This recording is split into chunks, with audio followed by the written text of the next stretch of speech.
Been a tough few weeks for you, so I'm sorry to you, George. I know it wasn't easy for you to do what you had to do. Say goodbye to Lenny. Well, it wasn't, but I guess I had to do it, huh? I guess so. It would have been easy for me. I tell you what, I would have made it last longer too. Back of the head shoot, he'd get off way too easy for me. Shut up, Curly. Shut your damn mouth. Why you gotta be like that? You know that monster killed Like I my said wife. before, he didn't mean to. You seen how big he was. He was just too strong for his own damn good. That's all. Well, that don't make anything better. It just give him an excuse. Can you ever stop? Can't you just know when to quit? Curly continues his ranting as the hours pass. George continues to miss Lenny. People start getting very drunk. George then sees a mouse run across the floor of the bunkhouse and quickly is reminded of Lenny. He was my good pal. How could I have done what I did? Lenny trusted me. Lenny had no mean. It's how I'm the screwy one. You don't think about that. You had to do what you did. He would have had it way worse if you didn't. It didn't have to be like this, did it? It was all up to me, wasn't it? I was the one who came to this farm. Lenny just did whatever I wanted. Lenny just did whatever I said. You thought it'd be good for you two, and a quick penny here and there to get closer to your dream of owning the farm.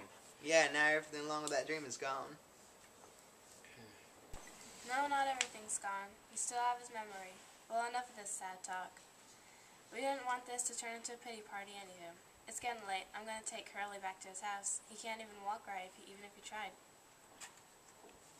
Slim started to walk outside when Curly completely dropped to the floor, drunk.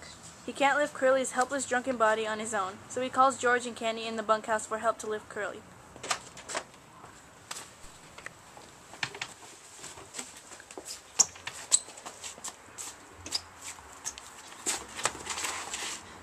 George and Candy, can y'all come and help me? What do you do now?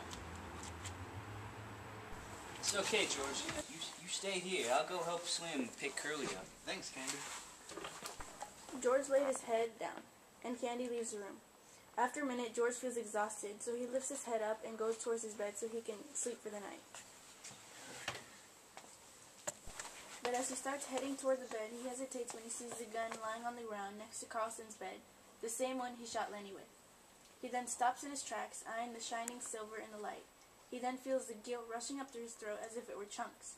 He breaks down in tears, finally realizing that he had killed his best friend and true companion. Oh God, these people here just don't get it. They don't know me, what I've been through, what I've seen. Oh, Lenny, you were the only person who really got me. George! Hey, George, what's the fuss? Open up! George, what are you doing in there? Let me in there! George, stop being a damn fool. We don't need to do nothing like this. No, I shouldn't have done what I did. I didn't mean it. I swear. God help me. Can't, George, please open the door. This is not the way that Lenny would have wanted things to be. You just have one. You've had one too many. Let's just go to bed. Oh God, Lenny, I'd do anything to have you here again. But since that won't happen, I guess I'll go with you, wherever you are. I said I'll take care of you, and I'll keep my promise.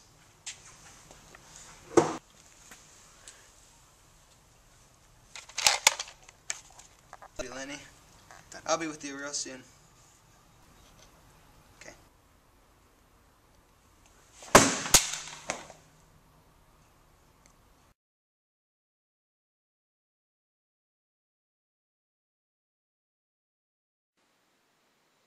The next day, they bury Lenny and George near each other.